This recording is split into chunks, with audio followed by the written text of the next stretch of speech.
The conversation surrounding the All Blacks ahead of their tour of South Africa has been filled with excitement, optimism, debate, and no shortage of expectation. Every generation of New Zealand rugby supporters has experienced a tour that seemed destined to define an era, yet history repeatedly reminds us that the biggest lessons often come from the journeys that attract the least attention.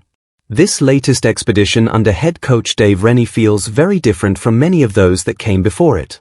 While supporters naturally want victories, memorable performances, and dominant displays against elite opposition, the coaching staff are likely viewing every match through an entirely different lens. They are searching for answers rather than headlines, for long-term certainty instead of short-term celebration, and for the combinations capable of delivering success when rugby's biggest prize is eventually on the line. That perspective becomes much easier to understand when looking back through rugby history.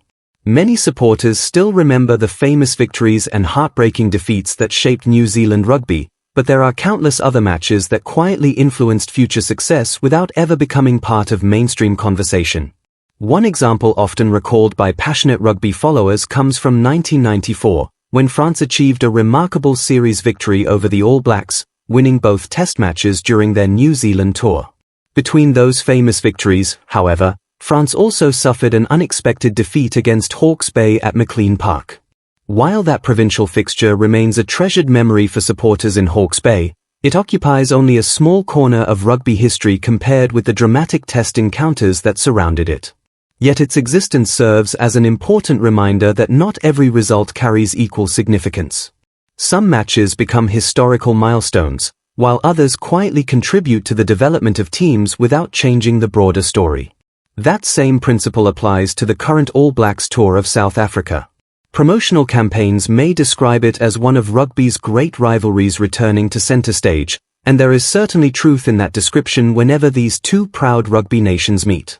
The intensity, tradition, and respect between New Zealand and South Africa remain unmatched in international rugby. Every contest captures worldwide attention, every selection sparks debate, and every tactical adjustment is analyzed by supporters and former players alike. Yet beneath the excitement lies a more practical reality. This tour represents an invaluable opportunity for Dave Rennie and his coaching group to evaluate players under genuine pressure, something that simply cannot be replicated during training sessions or less demanding fixtures. Much of the conversation before departure has focused on the unusually large touring squad.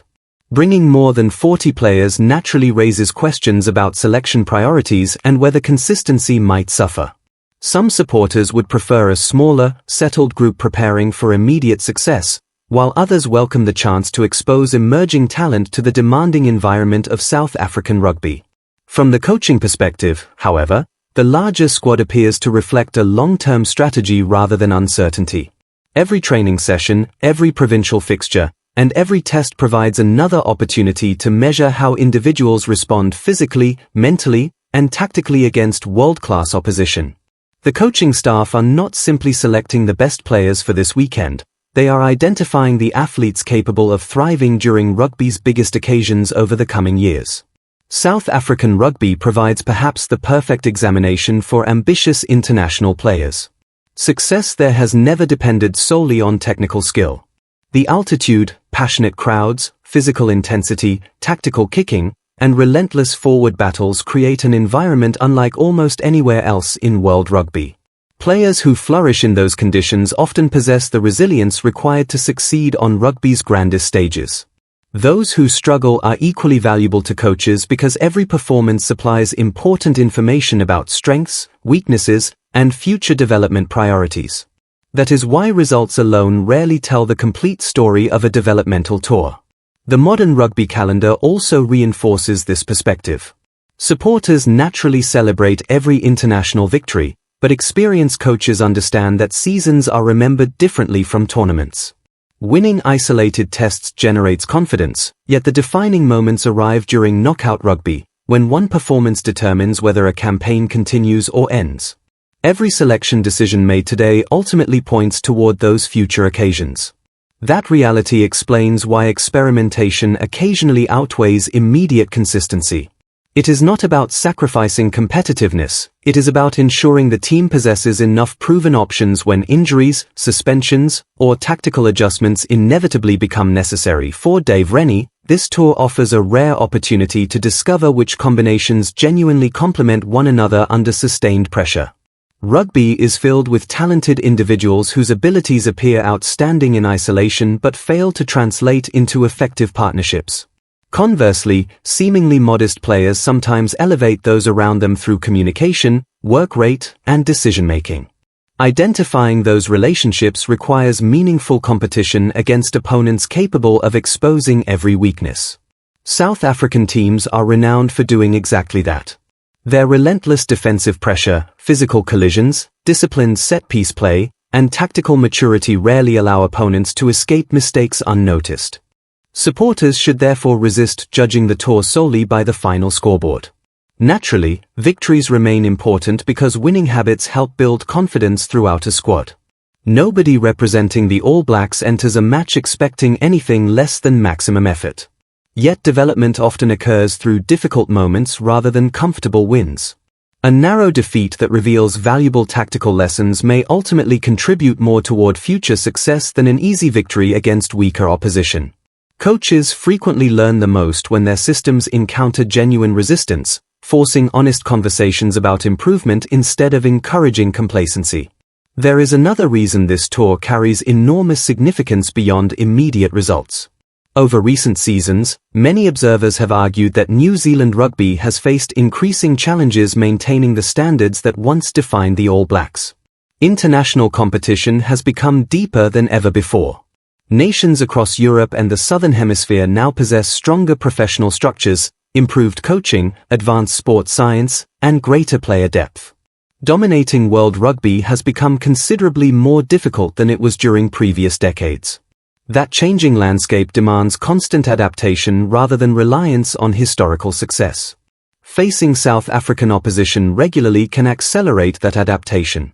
The country's franchises consistently produce physically imposing forwards, intelligent tactical kickers, and aggressive defensive systems capable of testing every aspect of an opponent's game. Those characteristics force visiting teams to execute accurately for the full 80 minutes. Small lapses in discipline, positioning, or decision-making are punished immediately. For ambitious coaches attempting to prepare a squad for future World Cup challenges, few educational environments could prove more valuable. The excitement surrounding this tour is therefore understandable, but expectations should remain balanced. Rugby supporters are naturally passionate, and emotional reactions often accompany every selection announcement or match result. A convincing victory may inspire predictions of championship success, while one disappointing performance can generate criticism suggesting major structural problems. Reality usually exists somewhere between those extremes. Building an elite international rugby team requires patience, continuity, and a willingness to evaluate progress over months rather than weekends. One of the most encouraging aspects surrounding Dave Rennie's leadership has been his willingness to speak openly about development instead of promising instant perfection. That honesty reflects the realities of international coaching. Systems require repetition before becoming instinctive. Defensive communication improves only through shared experience. Attacking patterns become sharper after countless training sessions and match situations. Leadership groups mature through adversity rather than comfort. Every successful international side has traveled this path, regardless of reputation. As the All Blacks prepare for another demanding chapter against South African opposition, supporters may find themselves tempted to compare every performance with legendary teams from previous generations. Such comparisons are inevitable given New Zealand rugby's extraordinary history, but they can also create unrealistic expectations. Every era presents unique challenges, different playing styles, evolving laws, and stronger global competition.